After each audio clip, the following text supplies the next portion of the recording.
आता यापुढे आपल्या प्रमुख पाहुण्यांना त्यांचे मनोगत व्यक्त करण्याची विनंती करते. सर, तुम्ही थोडक्यात आपलं मार्गदर्शन आम्हाला करावं. प्रशांत शालगर सर.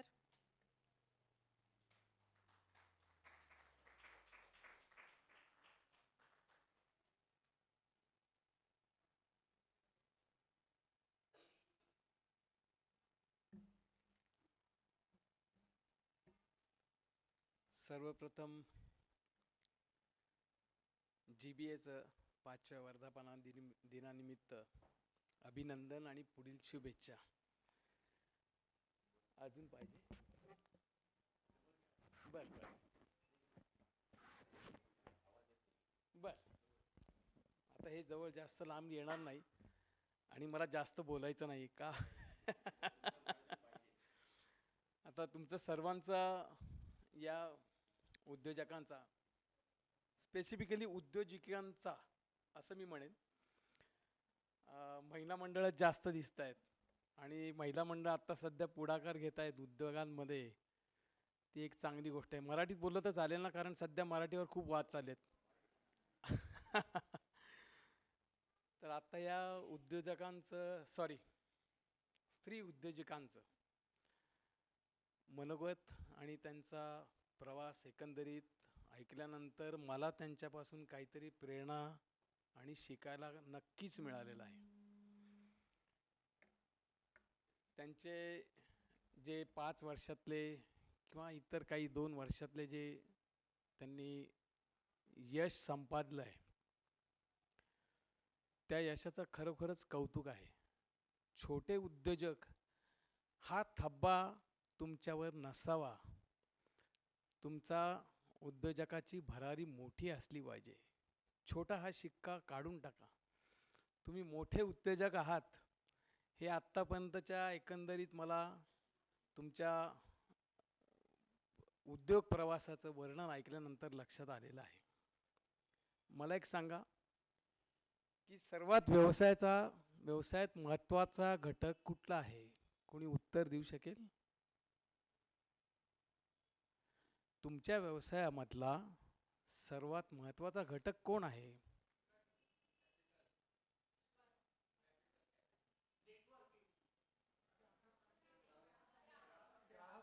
ग्राहक. ग्राहक हा सर्वात मोठा दुवा आहे. कॅपिटल हे आपण स्वतः पुरवू शकतो, पण ग्राहक आपण स्वतः नाही पुरवू शकत. आपण ग्राहक होऊ शकतो. तर या ग्राहकांच्या बाबतीमध्ये आपल्याला फार सतर्क राहावं लागतं. त्यांच्या गरजा ओळखाव्या लागतात. तो सर्वात महत्त्वाचा घटक का आहे, तर त्यांच्यामुळं आपला व्यवसाय चालतो.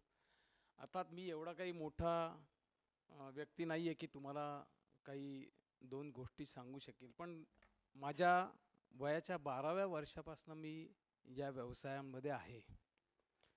लहानपणी सर्व प्रकारचे व्यवसाय मी केलेले आहेत, तेव्हा त्याची जाणीव आहे. ग्राहक म्हणजे आपल्या देवतांसारखाच आहे. मातृदेव, पितृदेव, गुरुदेव, अतिथीदेव आणि सगळ्यात शेवटचा भाग नसला तरी तो महत्त्वाचा भाग आहे, ग्राहक देवो भव. यांच्याशी बोलताना मग तो तुमच्या समोर असून दे, ऑनलाईन असून दे, फोनवर असून दे, तुम्हाला डोक्यावर बर्फ ठेवावा लागतो आणि जिभेवर साखर. तरच हा ग्राहक तुमच्याशी आणि एकंदरीत तुमच्या व्यवसायाला हातभार लावण्यासाठी उपयुक्त ठरतो. हे तर मी लहानपणापासून शिकलेलो आहे. हे थोडासा तुम्हाला 1-2 शब्द सांगण्याचा मला वाटलं, कारण तुम्ही ग्राहकाभिमुख व्यवसाय करता आहात. त्याला मी मगाशी म्हटलंच आहे की हा छोटा व्यवसाय नाही. तुम्ही जो आत्ता ग्रो म्हणताय, तुम्ही ऑलरेडी ग्रोथ झालेली आहे तुमची, पण या ग्रोथच्या व्यतिरिक्त तुम्हाला अजूनही मोठा व्यवसाय करायचा आहे. हे लक्षात ठेवा आणि हे मोठं आपल्याला उद्दिष्ट गाठायचं आहे. हाच प्रयत्न चालू ठेवा आणि तो ठेवायलाच हवा. कुलकर्णींनी इथे मला बोलवलं त्याच्याबद्दल धन्यवाद. परंतु कुलकर्णींची मांदियाळीच इथे जमा केली होती मगाशी. काही एक 2-4 लोक सोडली तर बाकी सगळेच कुलकर्णी होते. म्हणजे एक देशपांडे, लोकेश, राजेश, दिघे, स्मिताताई यांना सोडलं तर बरीचशी मंडळी कुलकर्णीच होते. आणि सगळ्यात मला अभिमान असा वाटला की मराठी मंडळी देखील उद्योगामध्ये मागे नाही आहेत. त्याचा मला खूप आनंद झाला. अशीच प्रगती करत राहा. पण काही गोष्टी मला भरपूर बोलायच्या आहेत, पण वेळेअभावी किंवा वेळ खूप झालेला आहे. नाही, लोक कंटाळली नाही पाहिजेत.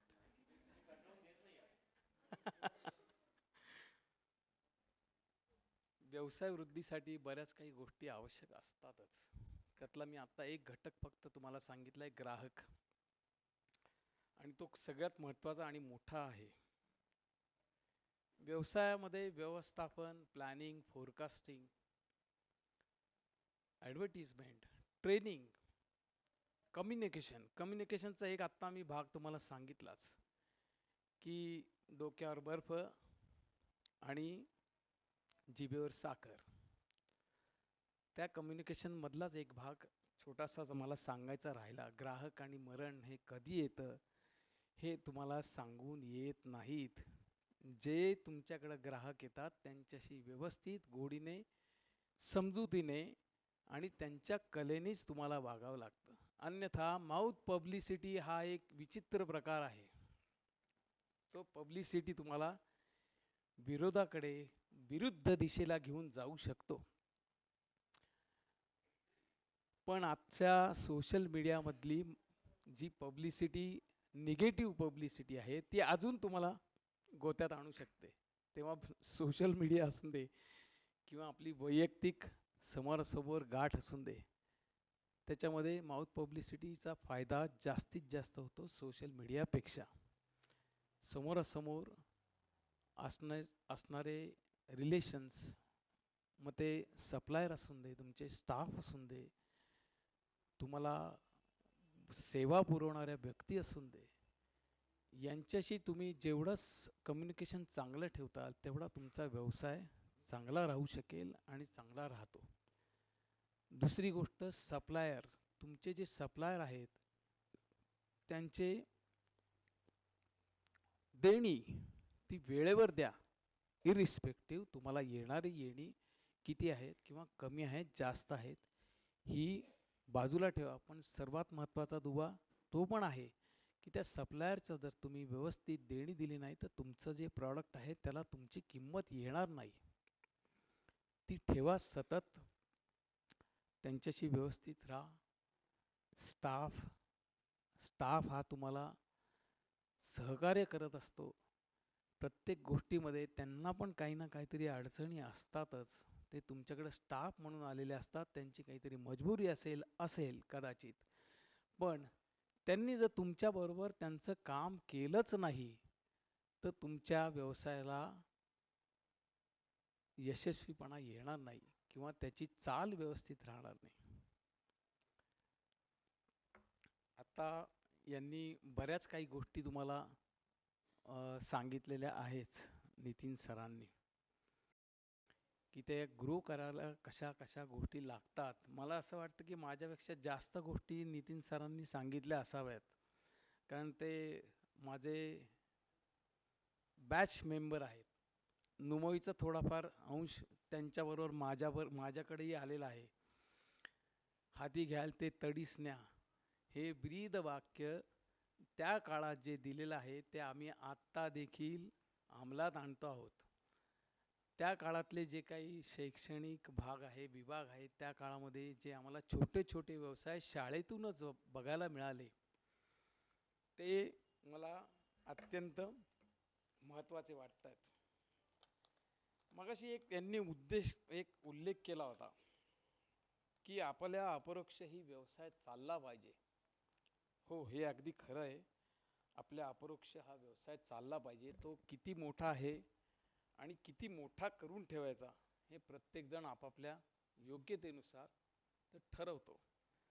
पण व्यवसाय असाच ठेवा की तो आपल्या नंतर देखील असणारा स्टाफ, मी मगाशी बोललो स्टाफशी देखील व्यवस्थित करा. आपल्या अपरोक्षते हा स्टाफ सर्व आपल्यासाठी काम करून आपला व्यवसाय चालवत असतो. इरिस्पेक्टिव्ह तुम्ही आहात नाही आहेत, त्याप्रमाणे तो स्टाफ तुमचा व्यवसाय जिद्दीने पुढे चालवत असतो. म्हणतात पहिले असं की पहिले पूर्वी म्हणायचे की 60 वर्षाची एखादा फॅमिली बिझनेस असतो, पण आता ते तसं राहिलेलं नाही. आता व्यवसाय शतकानुशतके होऊ शकतो. टाटांनी ते दाखवून दिलेलं आहे. टाटांच्या एका व्यक्तीच्या पाठीमागे नंतरच्या त्यांच्या डायरेक्टर्सनी टाटाचं नाव सतत चालू ठेवलेलं आहे आणि ते पुढं चालवत ठेवलेलं आहे. आता पूर्वीची कल्पना जी आहे एक खांबी व्यवसाय, ते राहिलेलं नाही. तेव्हा या पद्धतीने आपला व्यवसाय तुम्ही खरोखरच पुढे चालू ठेवा, यशस्वी करा. मला तुम्हाला सर्वांना शुभेच्छा खरं म्हटलं तर द्यायची गरज नाहीच आहे. तुम्ही ऑलरेडी त्या लेवलच्याही पुढे गेलेला आहात.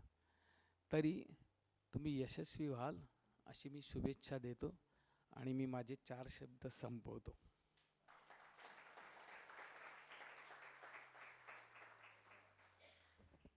खूप खूप धन्यवाद प्रशांतजी शालगर सर.